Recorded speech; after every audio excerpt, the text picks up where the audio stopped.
Between the middle of 1942 and the first months of 1943.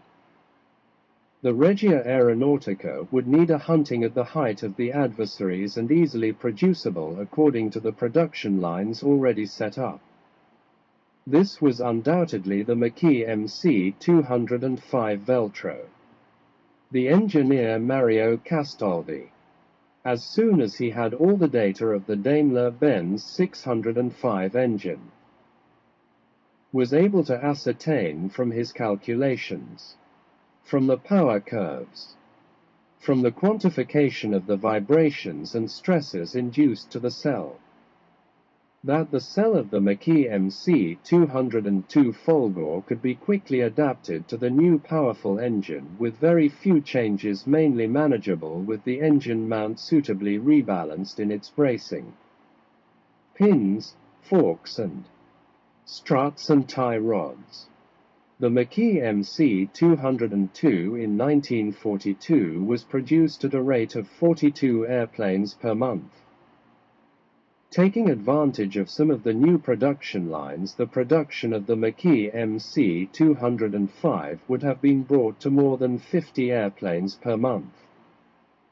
While waiting for the large volumes of aircraft that could be generated with the ring system applied to the new Fiat and Reggiane aircraft, the Aermacchi fighter would have guaranteed a high-quality standard for the Regia Aeronautica in the Interlude.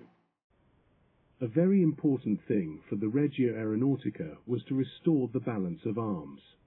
The advantage obtained by the English Indiana the Mediterranean basin starting in 1942 with a Hispano-Suiza cannon mounted on the Spitfire and Hurricane aircraft, which allowed them to hit Italian fighters at a distance almost double the range of the Italian 12.7mm machine guns, was replaced with the entry into the line of the Regia Aeronautica of the transitional fighter Armament 205 Veltro. This airplane was mounted with Mauser 151 guns. These allowed the achievement of two main objectives: the ability to use the same range firing techniques as the Allied fighter, with a range of action that was 800 meters of useful firing, and the ability to carry out an effective offense against Allied bombers, managing to place, with an attack section made up of 3 aircraft, the amount of explosives of 500 grams, considered surely capable of shooting down an Allied bomber. Whether it was a B-17, or a B-24, or a Lancaster.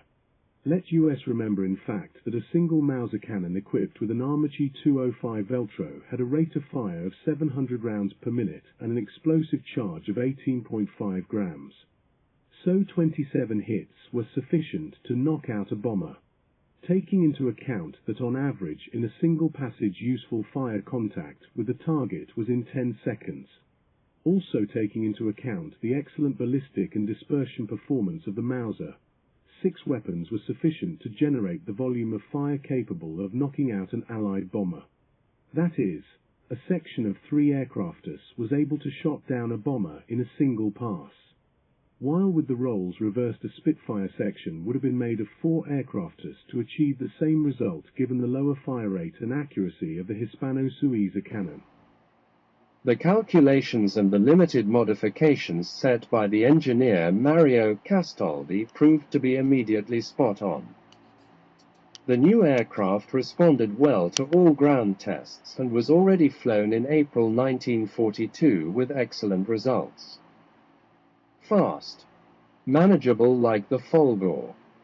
The new Veltro would have been powerfully armed, tripling the firepower of its predecessor and bringing its useful destructive range and its offensive capacity to a higher level than the best versions of the Spitfire and Mustang.